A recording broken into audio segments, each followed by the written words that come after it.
प्यारे बच्चों, भाषा की बात में पहला प्रश्न है। अपनी बात कहते हुए लेखक ने अनेक समानताएं प्रस्तुत की हैं।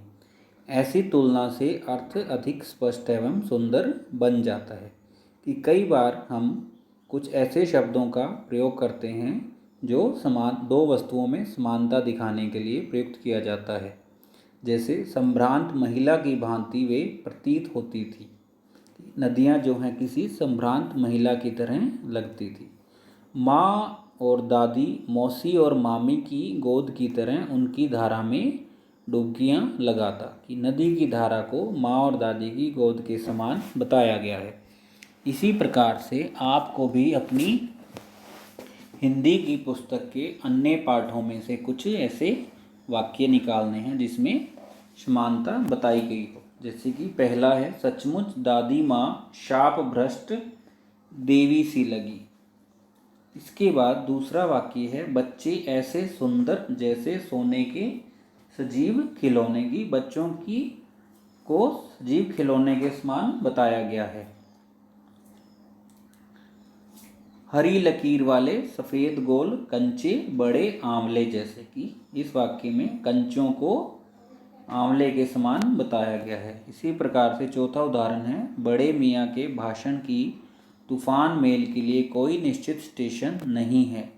सुनने वाला थक कर जहाँ रोक दे वही स्टेशन मान लिया जाता है। तथा पांचवा वाक्य है, संध्या को स्वप्न की भांति गुजार देते थे कि संध्या की तुलना सपने के समान की गई है। संध्या और सपने में समानता बताई गई। अगला प्रश्न है, निर्जीव वस्तुओं को मानव संबंधी नाम देने से निर्जीव वस्तुएं भी मानो जीवित हो उठती हैं। लेखक ने इस पाठ में कई स्थानों पर ऐसे प्रयोग किए हैं कि हम कई बार निर्जीव वस्तुएं नॉन लिविंग थिंग्स की तुलना हम मनुष्य के समान करते हैं और जिससे वो हमें सजीव प्रतीत होती हैं या लिविंग थिंग्स लगती हैं। जैसे, परंतु इस बार जब मैं हिमालय के कंधे पर चढ़ा तो वे कुछ और रूप में सामने था। कि यहाँ पर निर्जीव वस्तु हिमालय को मानव मनुष्य के कंधे के का नाम दिया गया है, जिससे हिमालय भी हमें सजीव या जीवित लगता है। काका कालेलकर ने नदियों को लोक माता कहा है। इस वाक्य में नदियों को लोक माता कहकर ऐसा दिखाया कि जैसे नदियाँ भी जीवित हो उठी हैं। इसी प्रकार से आपको कुछ और उदाहरण लिखने हैं। जैसे, नदियाँ संभ्रांत महिला की भांति प्रतीत होती थी।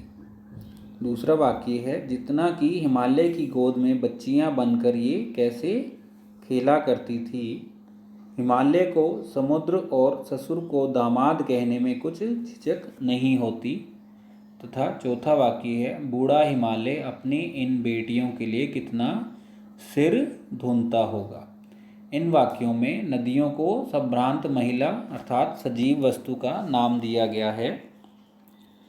इसी प्रकार तीसरे वाक्य में हिमालय को ससुर और समुद्र को दामाद अर्थात जीवित प्राणियों के नाम देकर उन्हें भी जीवित बताया गया है। तथा चौथे वाक्य में भी हिमालय को बूढ़ा अर्थात बूढ़े मनुष्य के समान कहा गया तथा उनकी बेटियों के समान नदियों को कहा गया है। अगला प्रश्न है, पिछली कक्षा में आप विशेषण और उसके भेदों से परिचय प्राप्त कर चुके हैं। नीचे दिए गए विशेषण और विशेष्य का मिलान कीजिए। यहाँ आप देख रहे हैं कि विशेष्य के साथ ब्रैकेट में संज्ञा शब्द लिखा हुआ है।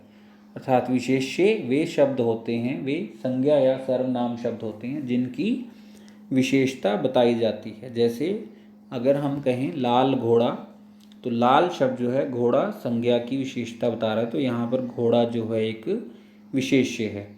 इसी प्रकार से यहाँ कुछ शब्द दिए गए हैं जिनकी आपने मिलान करना है। संभ्रांत महिला, चंचल नदियाँ, समतल आंगन, घना जंगल तथा मूसलाधार वर्षा। इस प्रकार ये विशेषण विशेष्य का हमें मिलान करना है। अगला प्रश्न है, द्वंद्व समास के दोनों पद प्रधान होते हैं। इस समास में और शब्द का लोप हो जाता है। जैसे राजा रानी का रूप है राजा और रानी। इसी प्रकार से आपको द्वंद्व समासों का उदाहरण लिखकर वर्णमाला क्रम में लिखने हैं। जैसे छोटी, बड़ी, दुबली, पतली, भाव, भंगी, माँ बाप आदि। अगला प्रश्न है, नदी को उल्टा लिखने से दीन होता है, जिसका अर्थ होता है गरीब।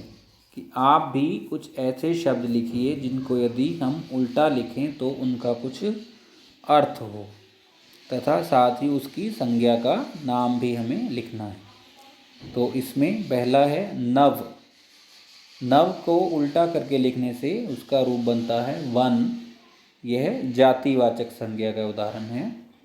राम, उसका उल्टा रूप बनेगा मरा, जो कि भाववाचक संज्ञा का उदाहरण है। तीसरा है राही। उसको यदि हम उल्टा करें तो हीरा, द्रव्यवाचक संज्ञा, अर्थात जो द्रव्य के नाम होते हैं, सोना चांदी, इन्हें हम द्रव्यवाचक संज्ञा के अंतर्गत रखते हैं। अगला है धारा। राधा व्यक्तिवाचक संज्ञा, नामी, मीना व्यक्तिवाचक संज्ञा। इसके पश्चात अगला प्रश्न है, समय के साथ भाषा बदलती है, शब्द बदलते हैं और उनके रूप भी बदलते हैं। जैसे बेतवा नदी के नाम का दूसरा रूप वेत्रावती है, इसी प्रकार से आपको भी इन नामों के दूसरे रूप लिखने हैं। सतलुज, रोपड़, बिपाशा, झेलम, चिनाब, अजमेर, बनारस, वितस्ता, रूपपुर, शत्रुदुम, वाराणसी, अजयमेरू।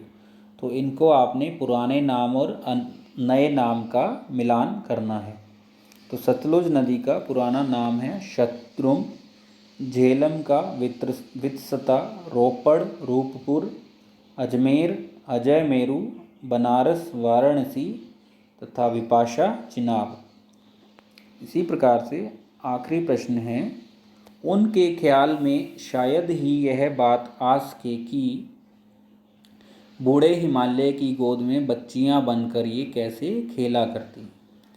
इस वाक्य में जो ही शब्द का प्रयोग किया गया है वह हमें नकारात्मक अर्थ अर्थात नेगेटिव मीनिंग अर्थ दे रहा है। और इस वाक्य को यदि हम नहीं के अर्थ में हम लिखना चाहें तो हम दूसरे रूप में लिख सकते हैं, उनके ख्याल में शायद यह बात ना आ सके।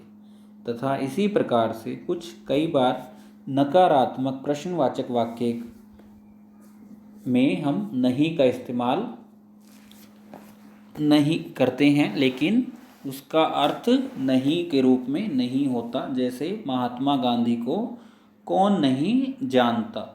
इस वाक्य में नहीं शब्द का इस्तेमाल किया गया है, लेकिन यहाँ पर इसका अर्थ यह है कि महात्मा गांधी को सब लोग जानते हैं। इसी प्रकार से आपको इन दोनों के उदाहरण लिखने हैं। ही के प्रयोग वाले वाक्य हैं, वे शायद ही यह काम पूरा करें, अर्थात उनसे यह काम पूरा नहीं होगा। उन्हें शायद ही पता हो कि मैं अस्वस्थ हूँ, कि उन्हें नहीं पता कि मैं अस्वस्थ हूँ। मेरे ध्यान में शायद ही तुम्हारा ख्याल आए। इसी प्रकार से नहीं के प्रयोग वाले वाक्य हैं, कंस के षड्यंत्र को कौन नहीं जानता, आज मोदी जी को कौन नहीं जानता, राजमाता के स्वभाव को कौन नहीं पहचानता। तो यहाँ पर हमारा हिमालय की बेटियाँ पाठ पूरा हो गया है। इसे आप अपनी हिंदी की कॉपी में कर लेना। धन्यवाद।